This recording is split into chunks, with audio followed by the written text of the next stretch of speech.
Gentleman yields back. The gentleman from Virginia, Mr. Griffith, is recognized for 5 minutes. Thank you very much, Mr. Chairman. I agree with my colleagues. All American citizens should have the right to vote. I do, however, disagree that the desire to have all Americans being able to vote has been bipartisan in the past. Having been a child during the Jim Crow era, I can assure you that the Make Elections Great Again bill is not Jim Crow. But let's talk about Jim Crow in Virginia. In 1902, the Virginia Constitution was rewritten by Democrats. They didn't take it to the people to vote on it. They just did it assembled in Richmond.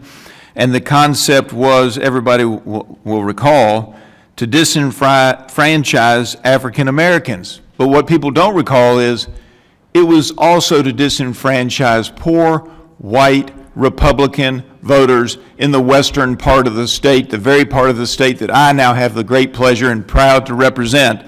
It was done to take them out of the voting rolls too, because the Republican populist coalition was challenging the dominant Democrats in the state. And the Democrat Party did that, led by E. Carter Glass of Lynchburg, Virginia. And it would take some time to break that coalition up. And you know what it was, Mr. Chairman?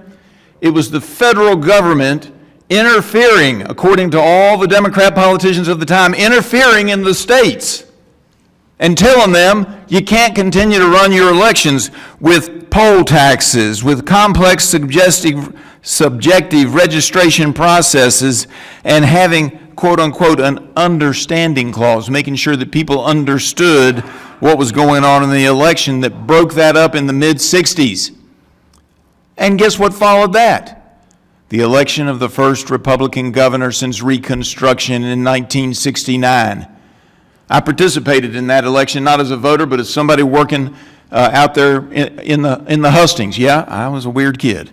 And I remember the debate between the Mountain Valley Republicans and the Democrats who controlled everything and who didn't want blacks and poor whites from the western part of the state actively participating. So I assure you, Mr. Chairman, your bill is not Jim Crow. I've got to tell you, it was an interesting time to live in, and I'm glad it's passed. And what we want to do is to make sure American citizens can vote. Mr. Noble, from your experience as an attorney, do you believe that our current penalties for election fraud sufficiently deter bad actors?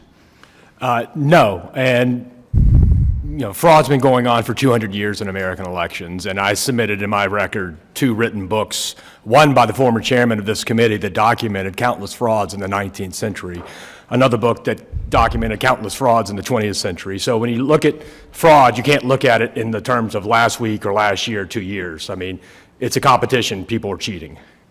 Yeah. So you're saying we should enhance the law? Yes.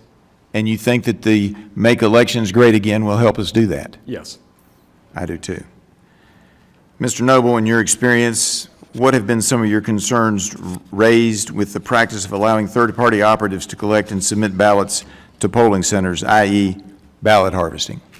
Well, that's why we invented the Australian ballot, so people wouldn't be harassed, and so they would monitor people's votes. People could go in and vote privately in a secure location where they wouldn't be harassed. And so this sort of advent of all-mail balloting and ballot chasing programs or ballot harvesting programs basically returned us to the bad days of old in the 19th century, where poor whites and the few minorities that were allowed to vote were chased and harassed so they could watch their votes. And we invented the Australian ballot so people would stop getting paid to vote, right? And that brought a lot of the protections we enjoy right now. In my district, that wasn't just paying them with cash. Sometimes it'd be a bottle of whiskey. Or a club against the head. Yeah. Yep. You believe the Make Elections Great Again Act will prohibit ballot harvesting nationwide? Yeah, it'll be a great improvement. Do you think that makes our system cleaner and more open for American citizens, including African Americans and poor whites in the mountains of Virginia? Yes, people should be allowed to vote in secure locations away from all the harassment that they might get at home. Thank you very much, Mr. Chairman. I yield back. The gentleman yields back. The representative from Texas, Ms. Johnson, is recognized for 5 minutes. Thank you, Mr. Chairman. You know, our Constitution envisions a nation united by the belief that every citizen has the right to participate in our democracy and elect the leaders who govern us.